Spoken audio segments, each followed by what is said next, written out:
It's quite a big topic. There's quite a lot we might want to discuss, but we would love to have your questions. So if you are joining us on the university webpage or the Hertford College webpage, and you can see the little Slido box, then do put your questions into Slido and we will see what we can do about answering them. Or if you're joining us on YouTube, hi, it's really lovely to have you with us this afternoon. Again, you can put your questions and comments into YouTube and we will pick those up and see what we can do about them. But before we get going on that, we should introduce ourselves. My name's Catherine.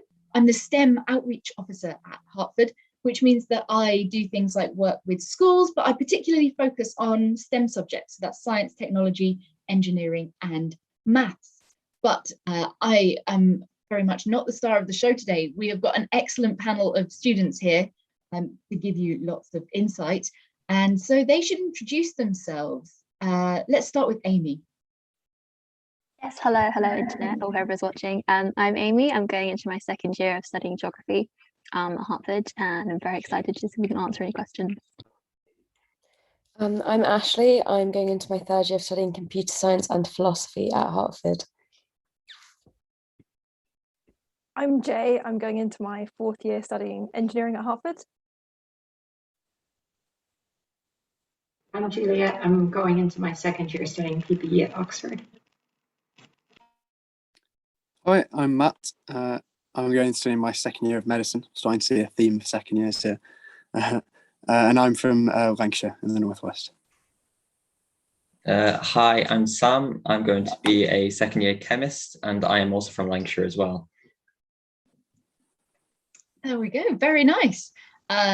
So let's start with a question about unexpected things in interviews. So Oxford has a lot of myths about interviews.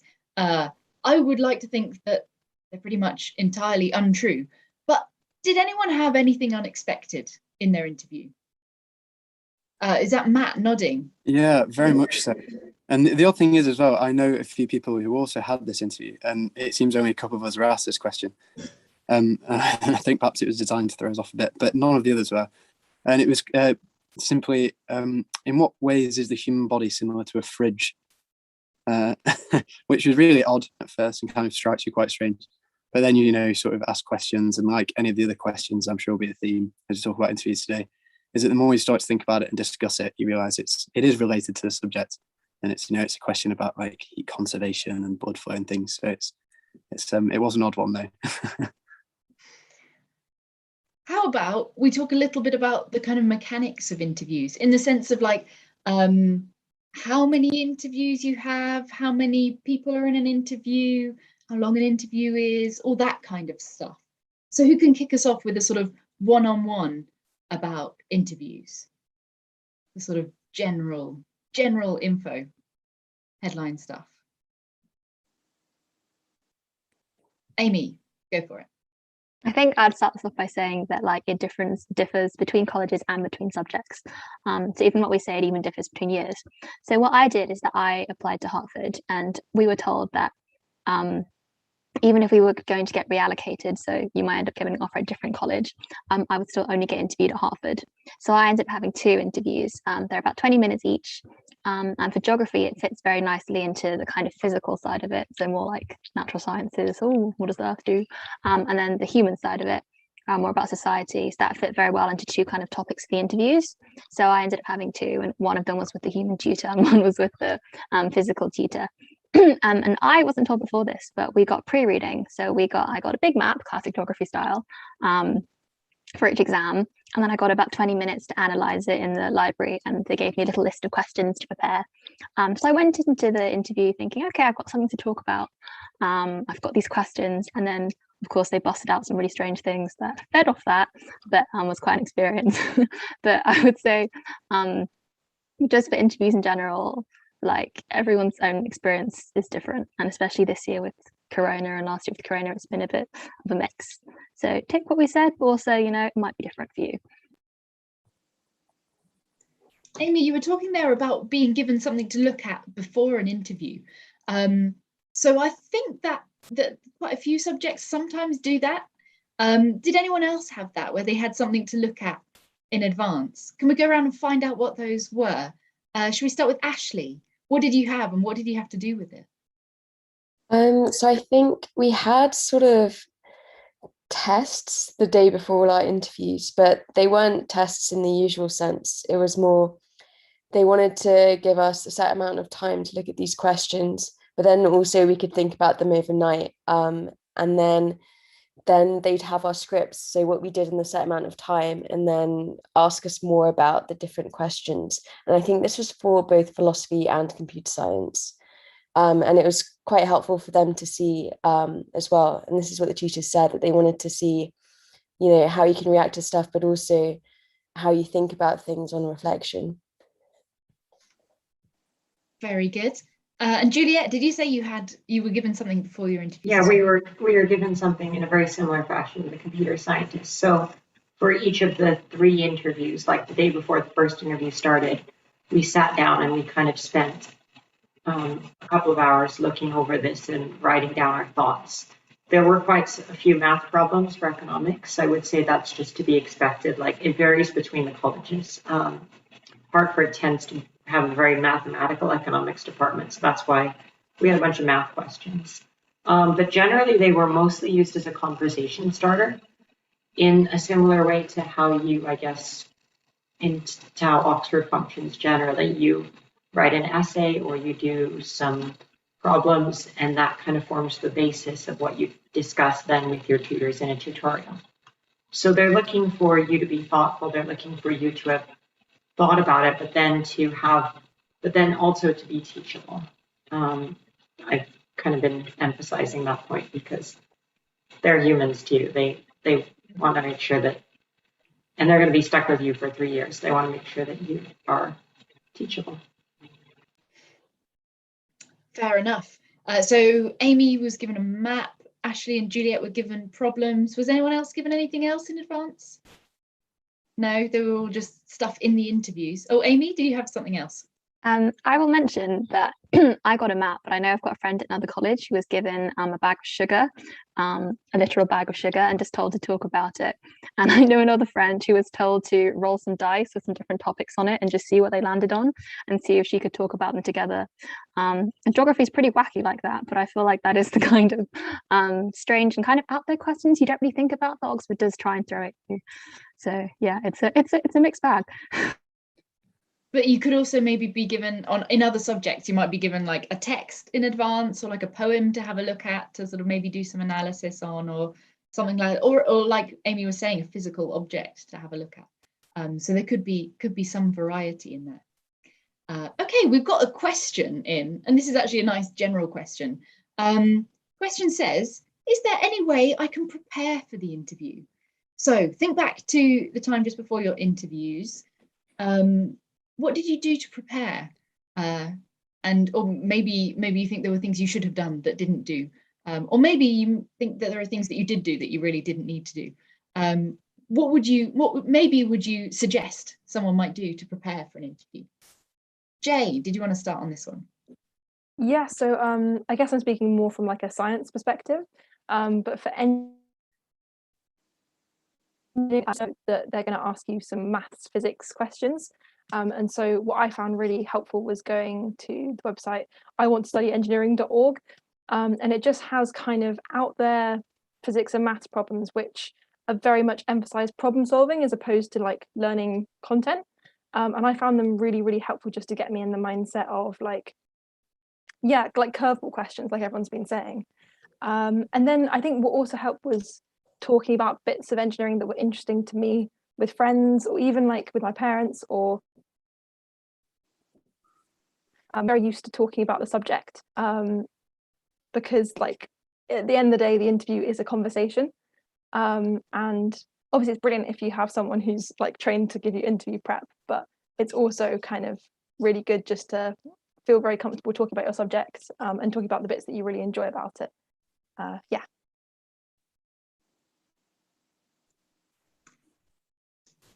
Further thoughts? Who's got any other thoughts? What did you do to prepare for the interviews?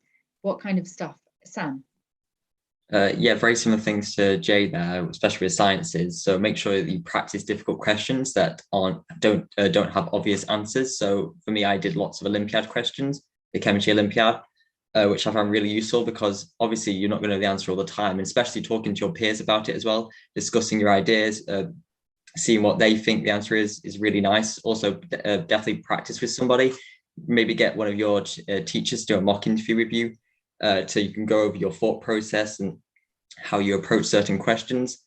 Also, there, for my interview as well, just like with Jay, there was a maths component. So make sure you definitely sort of understand your maths background as well, because you need A-level maths. And also there was a sneaky physics equation in there as well. So make sure you know your GCSE physics as well. Any other thoughts? Did anyone do anything else? Matt? Yeah, so I mentioned this earlier today, but medicine is kind of similar to what other STEM subjects in that obviously you're going to get asked a lot of basic, science questions, and you need to know your stuff for. There's also this sort of strange element that you need to be well read about, like the NHS and other certain things. So to that end, I got like an email sort of newsletter from the British Medical Journal, which I found really helped. So it keeps you up to date on current issues like doctors, for instance, we're facing. And I also did it for BBC like Science Review or something, which just covers like very on the surface level, but you don't need to be going into like journal articles or anything. Just to, so as they say, you just have something to sort of fall back on if you need to have a chat about something, or just to pull it on. You'd be surprised what little bits of knowledge come up that are useful in these interviews. And also something basic actually, which you probably should do for all university interviews if you have them anywhere else. Just read over your personal statement and make sure you know absolutely everything inside out. I was literally an hour before my interview. I remember at another college, not Hartford actually, and I was like going through and just making sure I knew everything. And I mentioned this one single drug called midazolam. And I knew vaguely about it from my work experience, but I didn't really know about it. And that was the one thing out of all my interviews. I didn't get asked anything else about my personal statement apart from this one drug, which thankfully I'd given a quick Google search to an hour before the interview. So just make sure you do know what you've mentioned in there in depth. And that's all I'd say probably. Yeah, so maybe there's a couple of words of wisdom there. One is don't include things in your personal statement that you're not willing to talk about in more depth at interview. And also make sure you revise your interview sort of in the run-up, revise your personal statement in the run-up to your interview. Let's just do a quick poll actually. Who was asked something about their personal statement in their interview?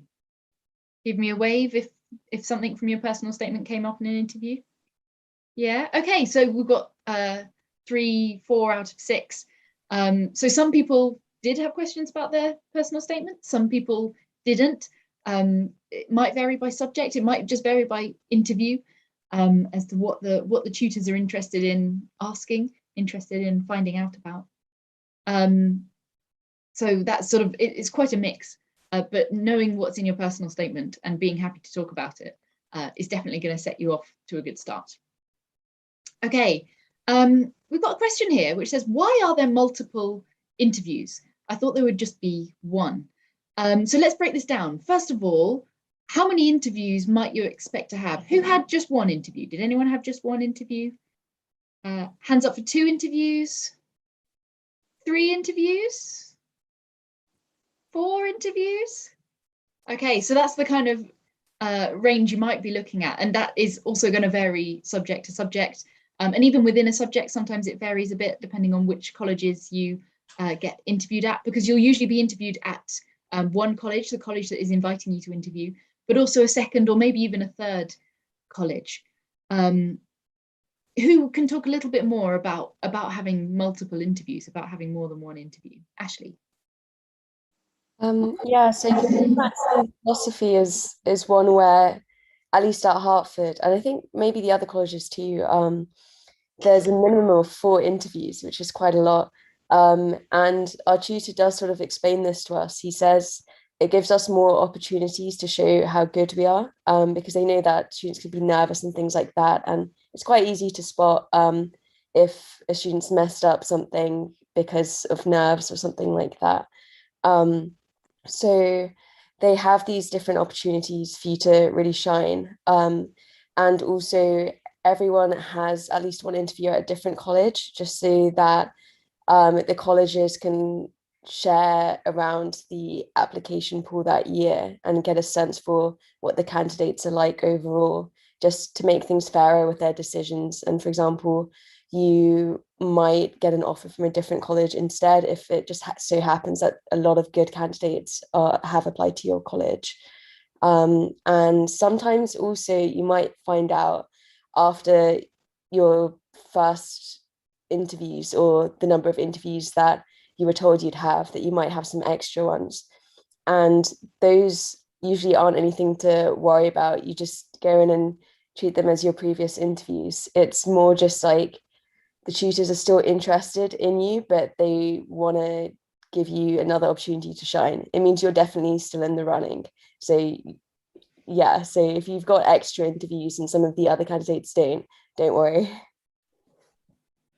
Yeah, I think it's wise not to try and read too much into the process and the decisions and things that are happening as it's going on, and just keep trying to do your best in all of them.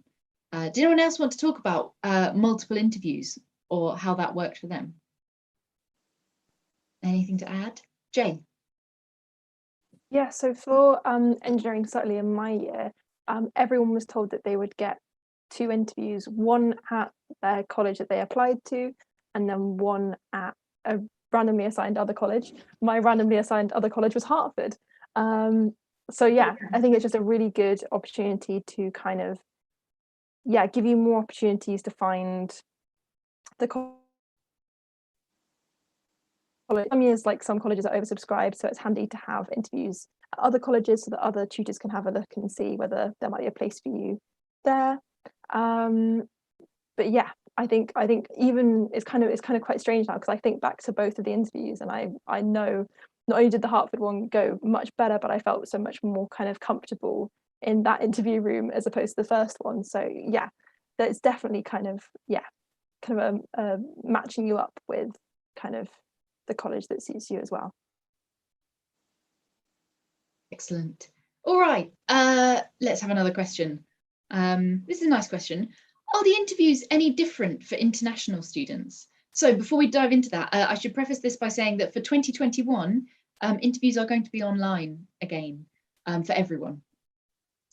So that's what we're looking at this year. Do we have, Juliet, would you be happy to talk about that? Yeah, so generally I guess the interview process works the exact same for international students. They are aware that there are certain they are aware that there are certain differences in the curriculum that you might receive abroad. For instance, I studied under the American curriculum, which at least in the mathematical and to some extent the politics bits function very differently from the British system. So I think that the tutors went into it maybe not expecting me to know those parts. And they generally do try to be quite accommodating towards that as well. Obviously, if there are some kind of subject requirements, a lot of subjects do have those. They will expect you to have the knowledge that you need to begin your course at Oxford. That's something that's common whether you're an international student or a UK student. But they do also make accommodations. So for instance, I interviewed in person, and I interviewed twice in person, but the first time I interviewed, I was flying from America and I was very jet lagged. So they did try to schedule my interviews. So I wasn't like half asleep in the interview room. And since the interviews will be online, I believe that the tutors are very flexible in most departments about scheduling that. I would just be very clear with them. If you do get invited, get in contact with the admissions office and tell them, I need interviews at this, and this time, and they should make it work. Excellent, thank you. And of course, the university website has a lot of information for international applicants as well. So you can always find out the most up-to-date information, the most up-to-date plans for international students there as well. Okay, this is a really nice question. What if we get stuck in our interview and we don't know an answer? Relatedly, how can we avoid that panicky feeling and answer the question in that moment? Who on the panel that we've got here today, who felt like they got stuck in their interview or they struggled in their interview, or yeah, did anyone straight up make a mistake? Did anyone straight up say something that they realized later was actually just completely wrong? Yeah, Okay, so interview performances do not have to be like 100% perfect in order for you to be seen as a good candidate for studying at Oxford. So who can talk to this question a little bit? What if we get stuck in our interview and don't know an answer? Thoughts, top tips, Sam? I guess it's always good to understand that the tutors aren't expecting perfection. If you're, as one of my tutors said, if you're perfect, then you don't need to go to university and you should know everything by then. So if you get stuck, just make it clear to the tutors that you're having a bit of problem with the question, and they may be able to direct you in the right direction without giving you the direct answer. And hopefully you can see it the way that they're thinking, lead you to the correct answer, or at least get you on the right track again. Yeah, again, in a similar vein, I suppose, just as Juliet mentioned earlier, you're trying to show in these interviews that you're teachable. So never ever be afraid to ask questions. In fact, I'd wager in at least one of my interviews, I probably asked more questions of the tutors than they asked me, but I still ended up here. So it is very important just to understand that you can ask questions, and also you can take your time. It's really, there's obviously awkward silences are a big part of all interviews, and especially ones we have to think for a while. But if you can try and practice becoming comfortable just taking 20, 30 seconds, which feels like a lifetime in these interviews, but these questions are very hard. So if you can become comfortable, or try to become comfortable with just taking a pause and really just thinking things through before you say something, I found that helped me a lot. Another strategy, if you do become stuck, is just to take a couple of steps back. Like, you may find that it was not step 4 that you did wrong, and then you realize on step 4, but let's say on step 2 or step 1, and it might help to go back to the tutor will try to help you get back on the right track, but just try to remember that sometimes you may have to go back and try to start the question over again. And don't be afraid to do that, because the tutors want to make sure that you eventually do get close to the right answer.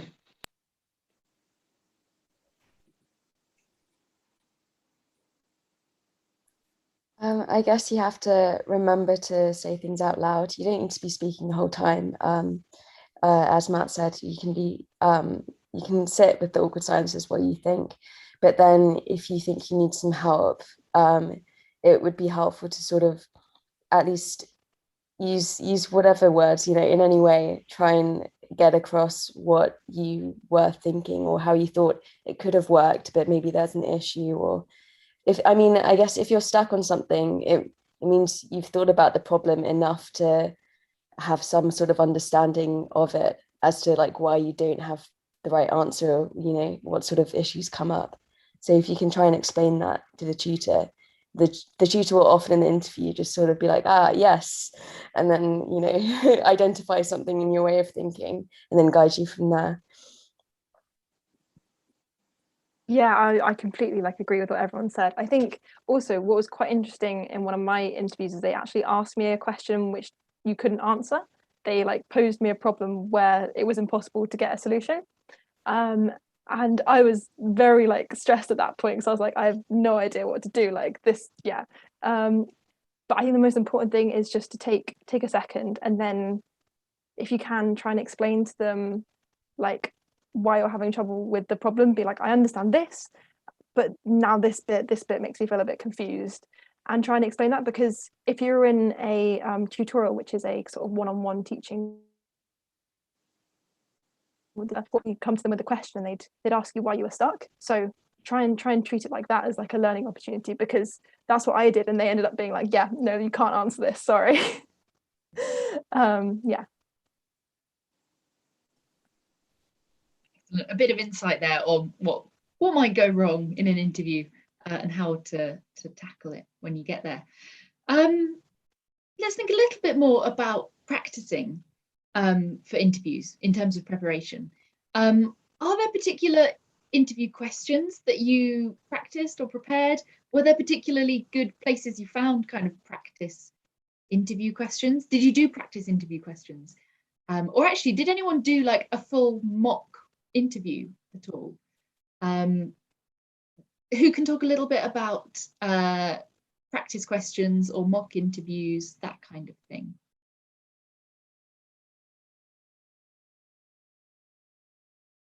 Jay? Yes, I was very lucky in that my physics teacher gave me a mock interview before it. And what she did was she just kind of posed like a random kind of question at me and then gave me like time to kind of explain and work through it. And yeah, I think so, like prep wise, that's always good. And then I think I said either on this or before that I want to study engineering.org. If you're doing physics or engineering interviews, that'll be, from my experience, the same vibe of question.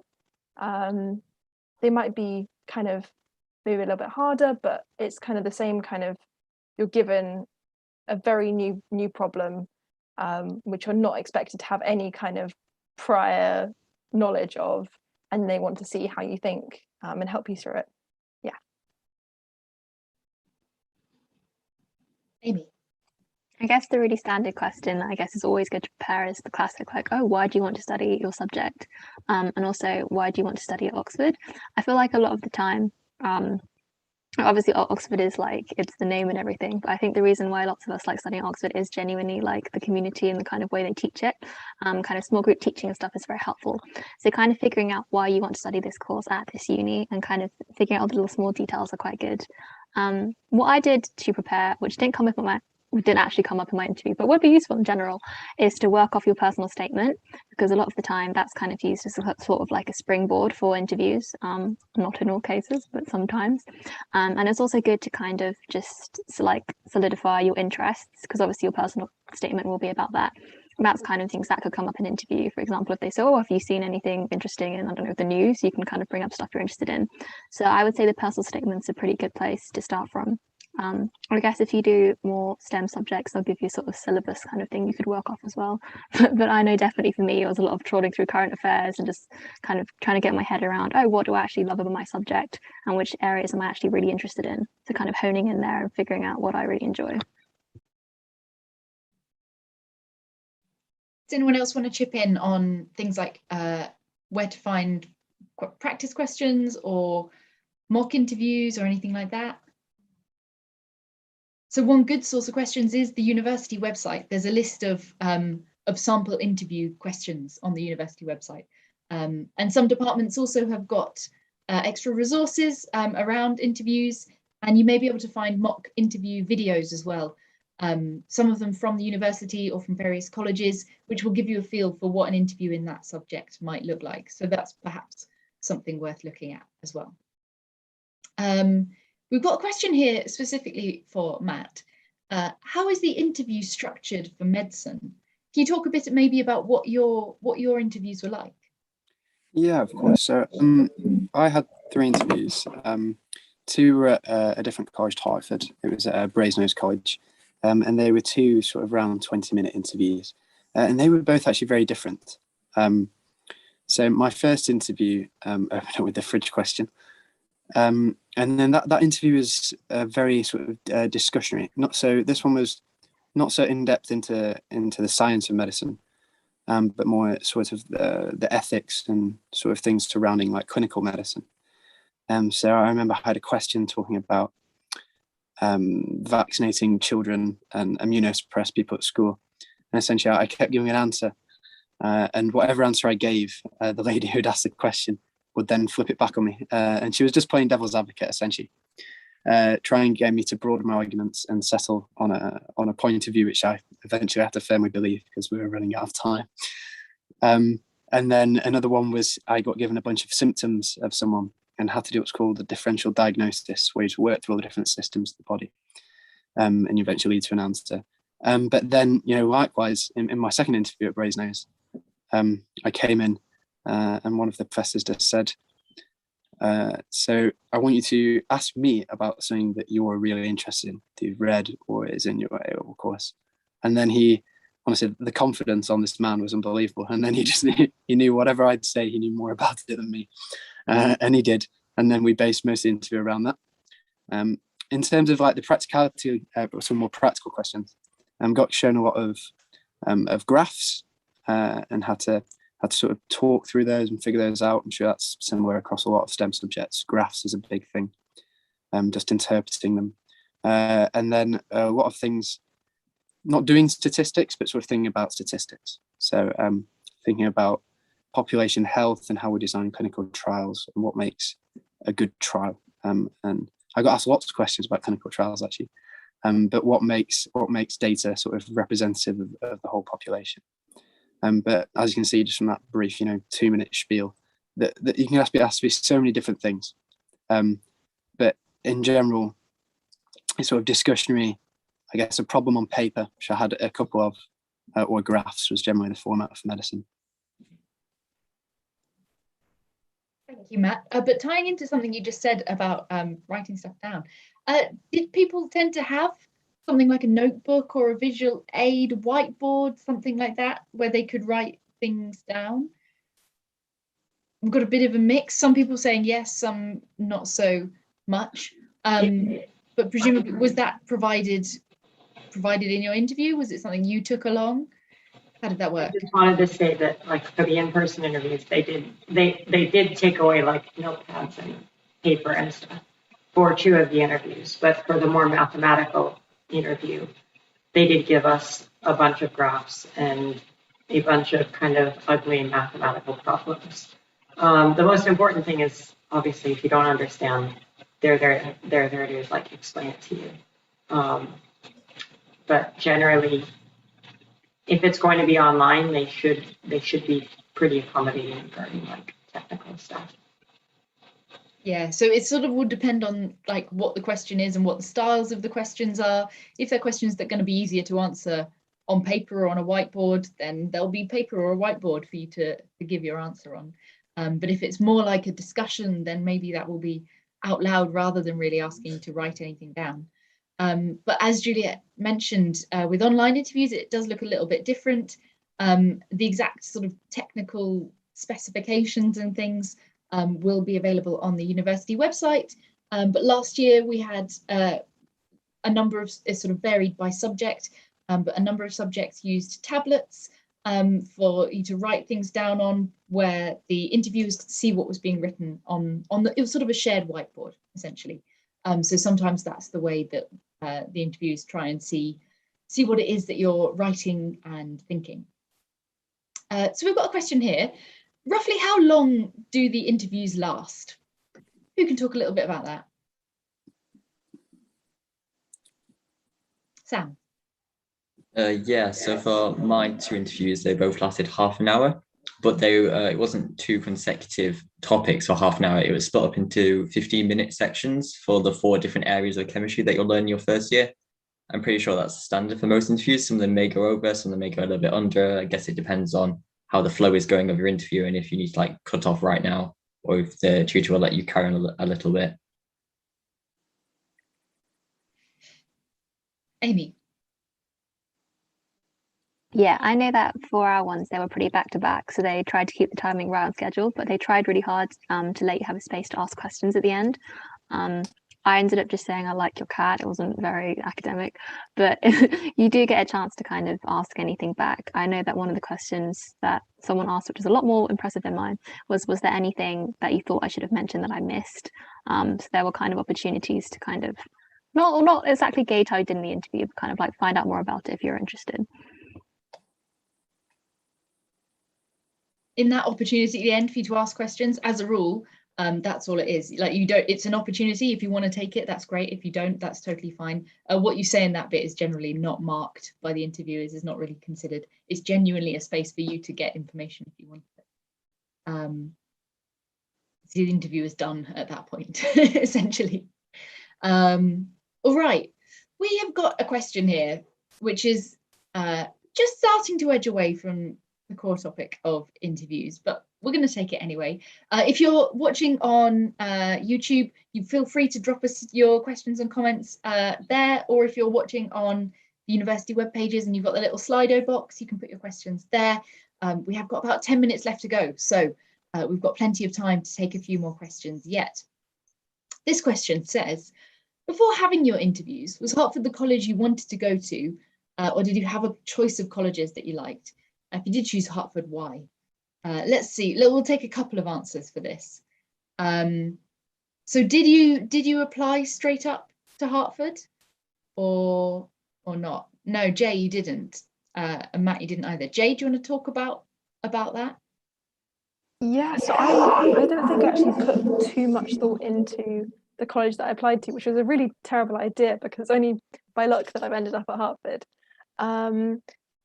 But I think my main thinking was having like a nice sized cohort, because I wanted to have like a few engineers in my year that I thought that'd be like nice, like we could like work together. And then so I applied to a different college, and then when I came up for interviews, I found that my second interview was at Hertford, and I think the second interview went way better than the first. And then I received my offer. It was just straight for Hertford, and I feel like it's one of those things where you'll be more than happy at any college you end up at, but especially at Hertford, because it is just the loveliest college. Like the tutors are so wonderful, so generous with their time and everything. So yeah. Would you like to add anything on college choice and reasons for choosing and things like that?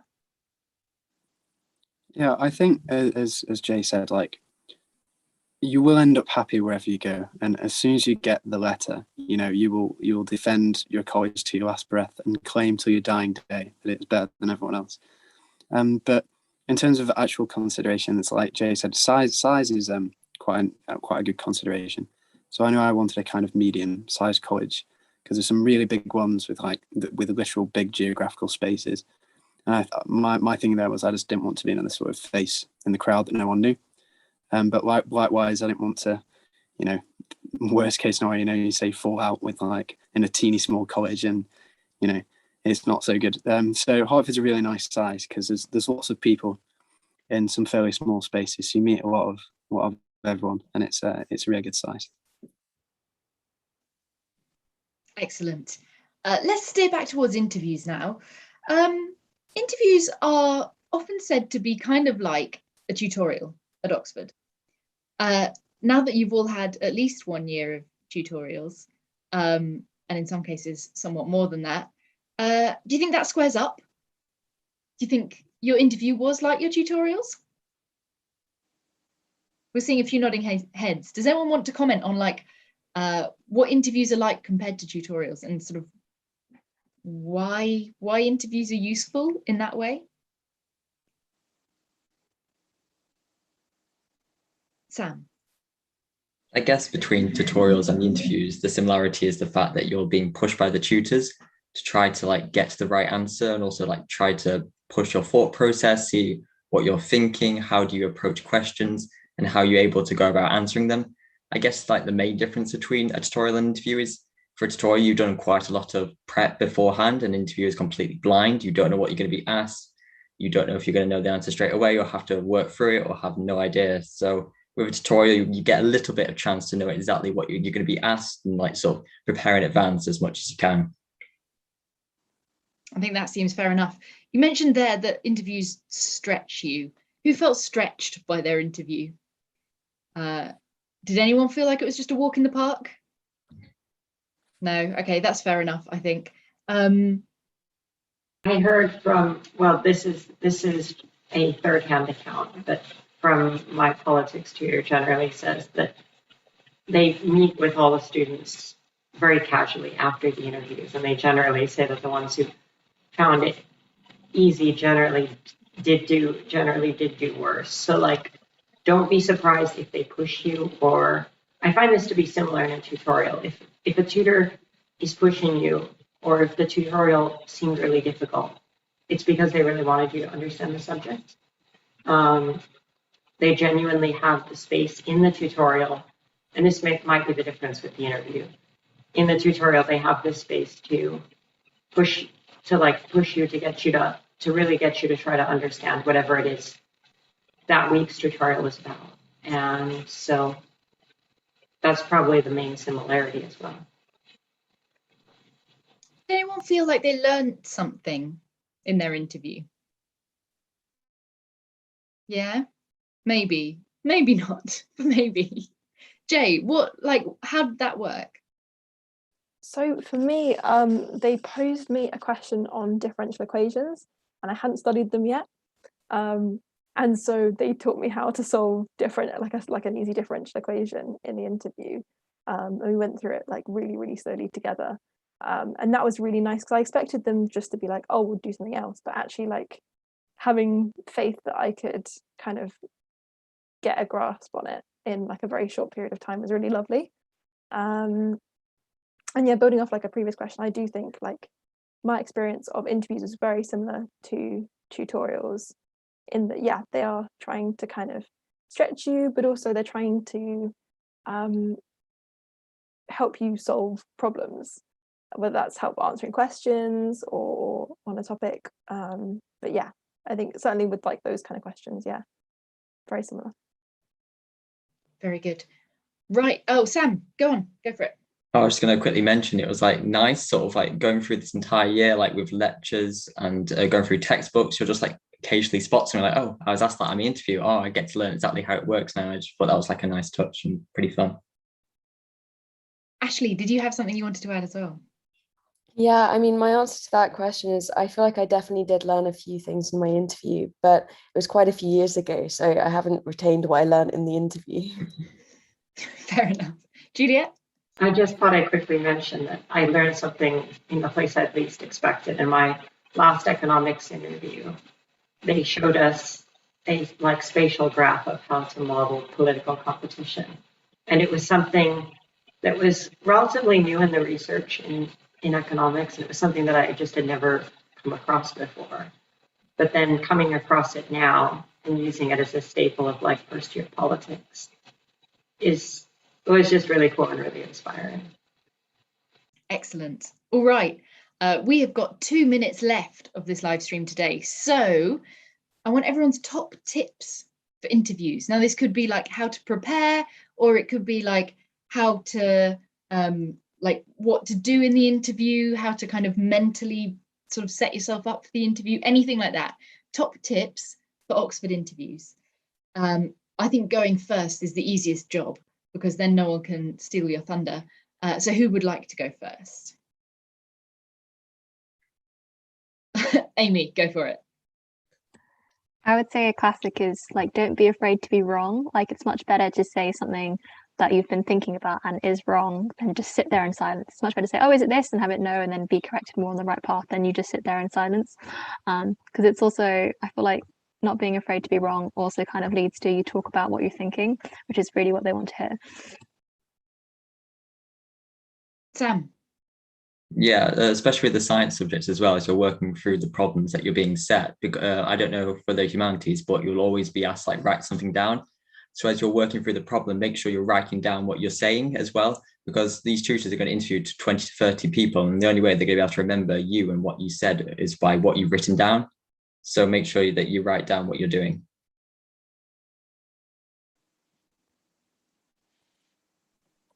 Who else has got a top tip for interviews?